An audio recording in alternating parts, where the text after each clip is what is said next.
So today we are going to be looking at a psalm for our scripture this morning, and you'll see that I have selected some specific verses that come from our lectionary, but I'm actually going to deal with the entire psalm because the verses I have up there from the lectionary really highlight some of the high and important parts of the psalm.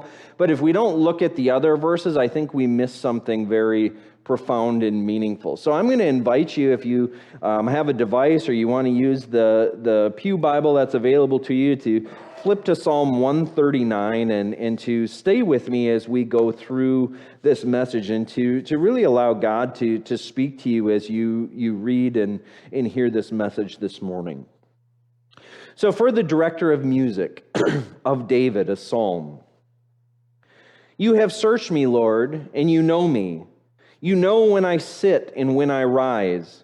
You perceive my thoughts from afar. You discern my going out and my lying down. You are familiar with all of my ways.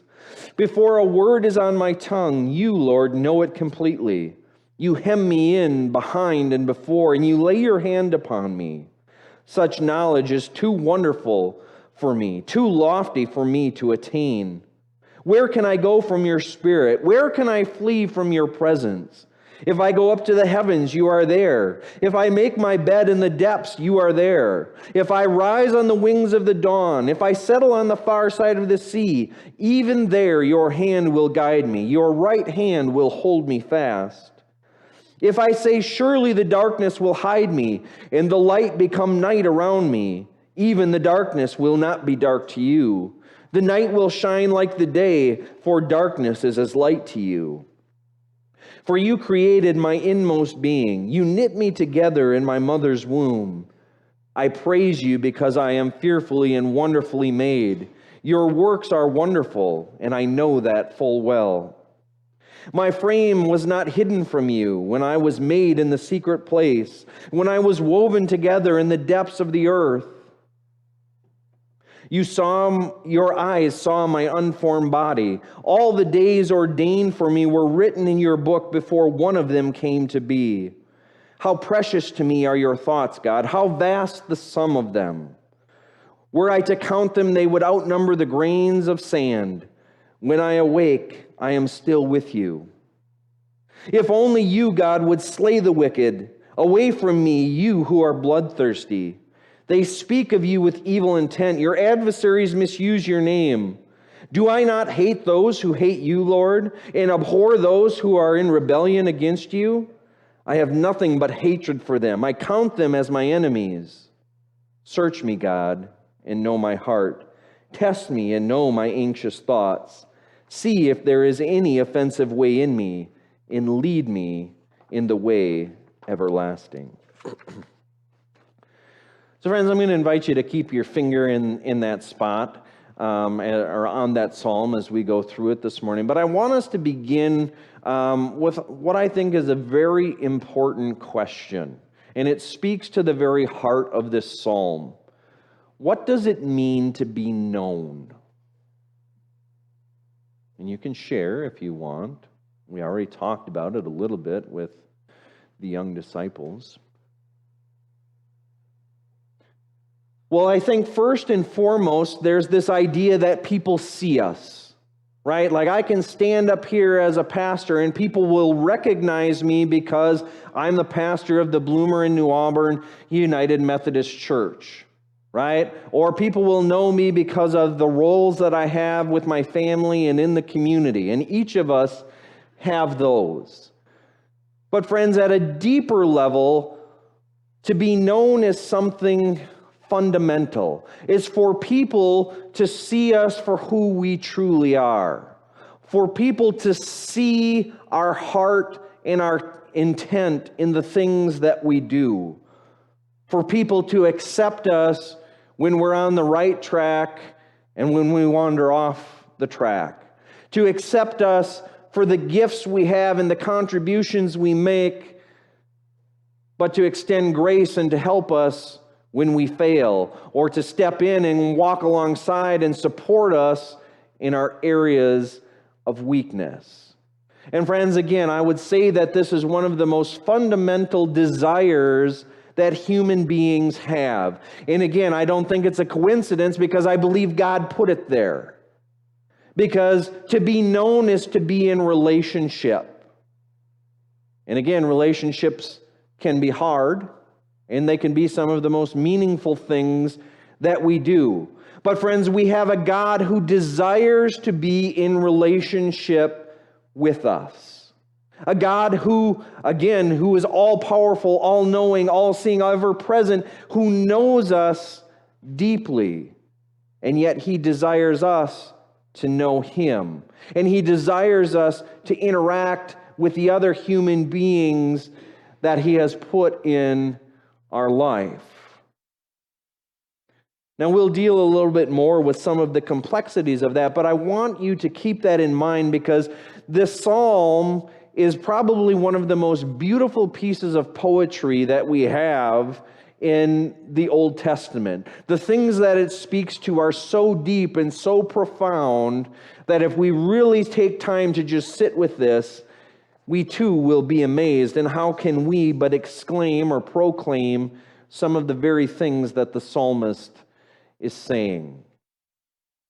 So the psalmist begins in the first 3 verses, and he said, "You search me, Lord, you know me. You know when I sit, you know when I rise. You perceive my thoughts even when it seems like you're a long way away.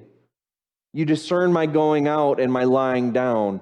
You're familiar with me." Now, friends, does that sound like a God who maintains just the superficial awareness of us? No, this is a God whose perception of us pierces the very core, goes down to the very marrow of our bones, right? I envision God looking at us almost with these laser-like eyes that just able to do a complete scan of every single part of our being, right? And friends, that's both absolutely terrifying and yet utterly reassuring. And friends, that is some of the beauty of this psalm. But think about that. Think about some of your most deepest relationships. How well do those people truly know you? How well do you truly know that other person? Because, friends, I will say that us human beings and our relationships are often like icebergs, right? We tend to see this little bit that sticks out at the top and think, okay, yep, this person's really great. But the more we dig into that relationship, the deeper and the wider and more massive we find that person to be. And we're just amazed at the depth that people have when we truly take time to learn about them. And so, friends, again, one of the things that I learned early on in my marriage, and I can't say I've been a great student of it at all times, is that we never stop learning about our partner. We never stop learning about our kids, because the moment we do that, the relationship begins to fail, right? When we think that we know everything about that person, we begin to miss their heart in that moment, because we as people change, and we're so much deeper than just what we think we knew about that person 10 years ago, 20 years ago, 50 years ago.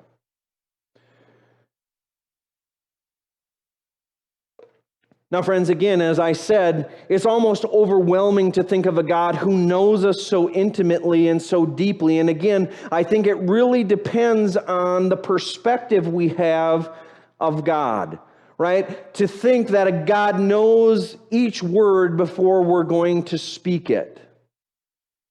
Or to feel like there's no place that we can run or move away from God, right? I love verse 5, how it says, "You hem me in both behind and before me," right? This is the idea of, I envision this person trying to run through this woods or run through this field, right? Almost like a military strategy. This person is trying to escape and get away, and yet God's ever-expanding presence just slowly hems them in to the point that no matter where they go, God is there. And for some of us, friends, that should be very reassuring. That, again, God sees our heart. God knows us intimately, and He loves us for all of the things that He has made. And yet, for perhaps some of us, it scares us to death because we've spent a long time trying to hide certain things about our lives.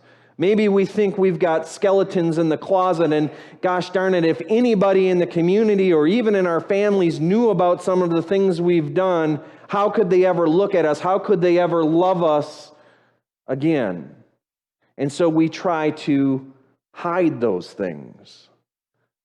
And that leads me to some of the complexities of being known. Because as I've said many times already this morning, relationships are difficult things. And relationships, if they're going to truly develop and to grow over time, require us to be vulnerable with each other. Right? We can't walk around with walls up and expect other people to just acclimate and want to get to know us all the more. But there's danger there. There's risk when we're vulnerable, especially with other people. And I have no doubt that almost every single one of us has experienced a time when people took advantage of us because they knew something about us, where people hurt us because of the things we've said, the things we've done, or the information they've had about you. And that hurt and that pain and that distrust begins to destroy that relationship. And so we begin to protect ourselves. We begin to go inward and say, you know what, I can't risk it. I can't let people truly see who I am because I might get hurt again. Friends, I read a story this morning that broke my heart, and it was about this young lady who was in a workplace and things seemed to be going really well. She was on a path of mobility and going upward. She had a wonderful culture. She was developing very meaningful relationships with her colleagues. And all of a sudden she noticed this shift, and she noticed that people just started interacting with her in a real different way, and she couldn't understand it. And so she finally got up the nerve and she called a person that was her friend and said, look, what's going on? Why are people at work treating me so differently? And to her utter dismay, the person said, well, because you're having an affair with so-and-so's husband.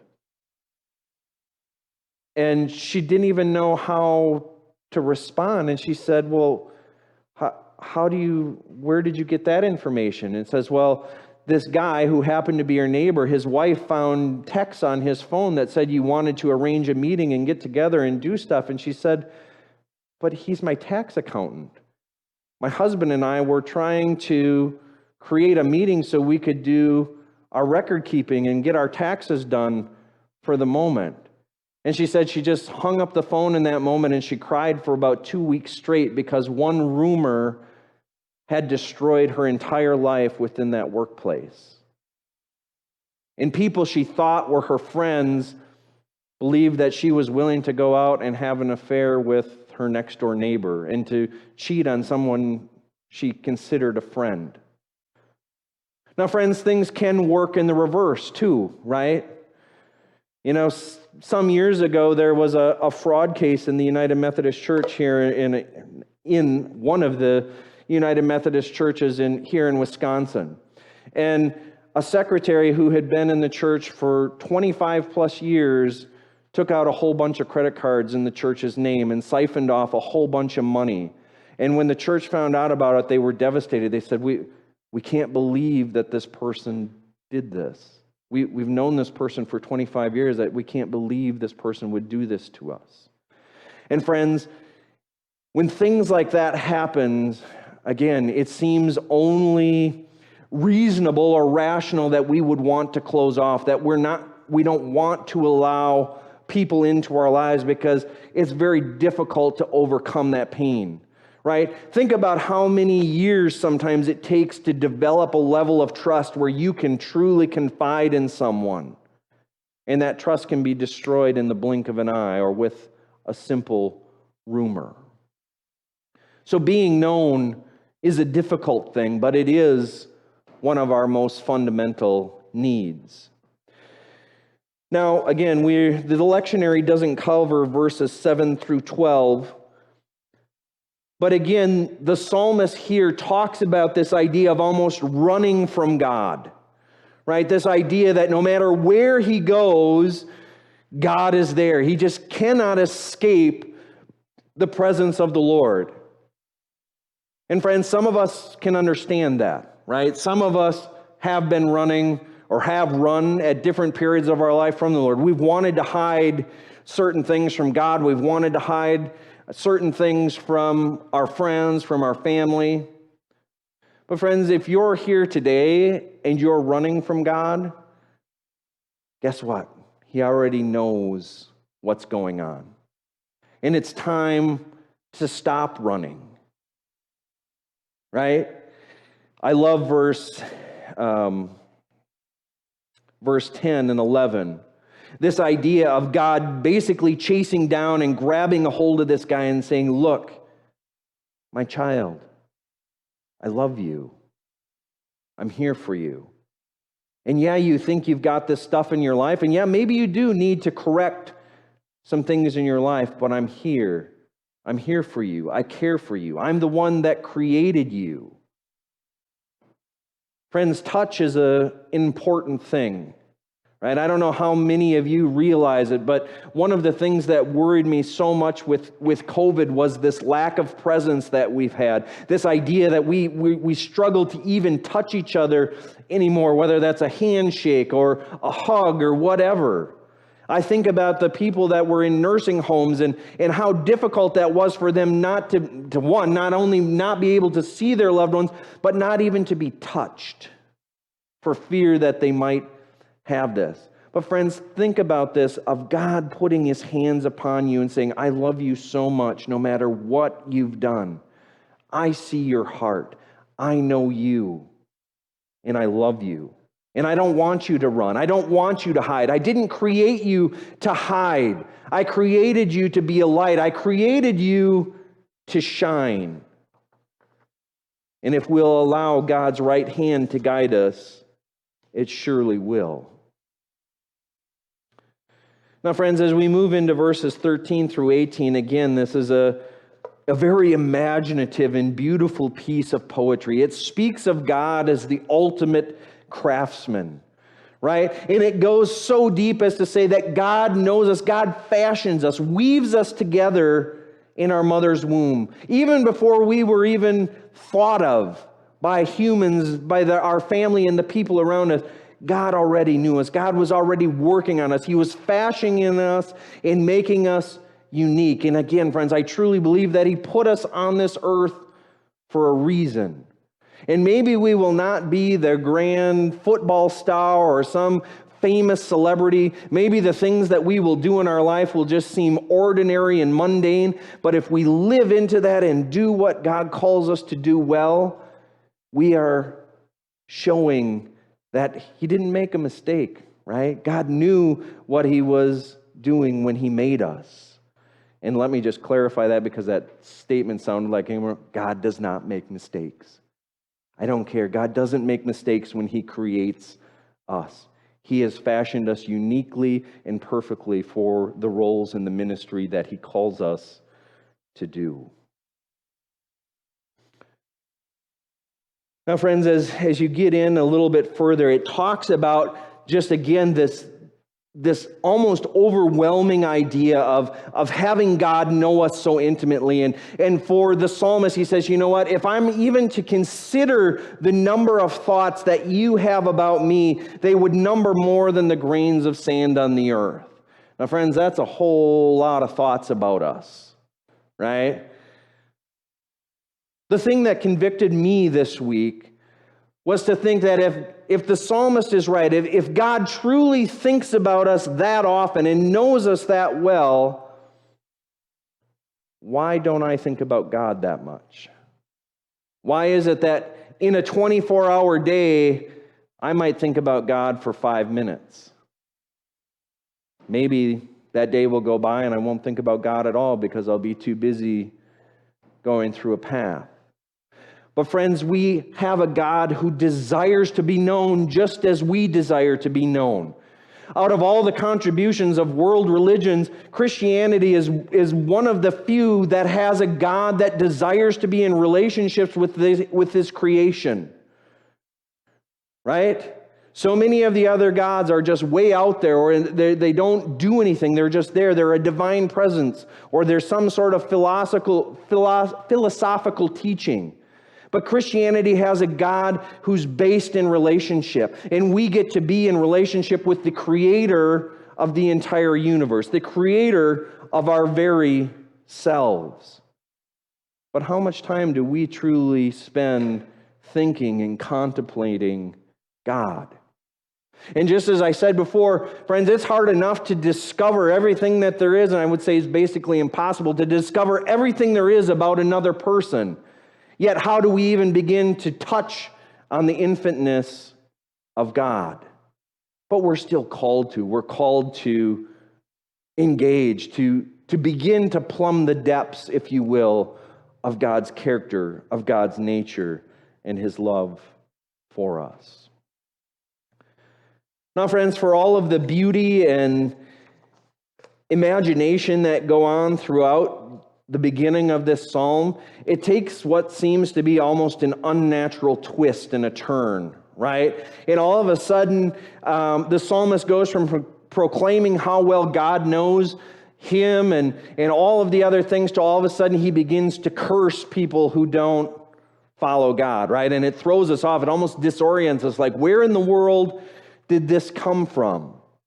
But friends, here the psalmist is seeing himself on God's side, right? And he's basically saying, and I think, this is maybe just my own interpretation, but this psalmist, I think, has an experience where he understands what it's like for enemies to be enclosing and coming in around him. He knows what it's like to be persecuted and to have people constantly hitting him with verbal jabs or assaults on his person, on his character. And he says, look, you're not just insulting me, you're insulting the God who made me. And friends, we need to think about that because, again, we go back to Genesis and we read throughout Scriptures that we're image bearers, right? We bear the very image of God.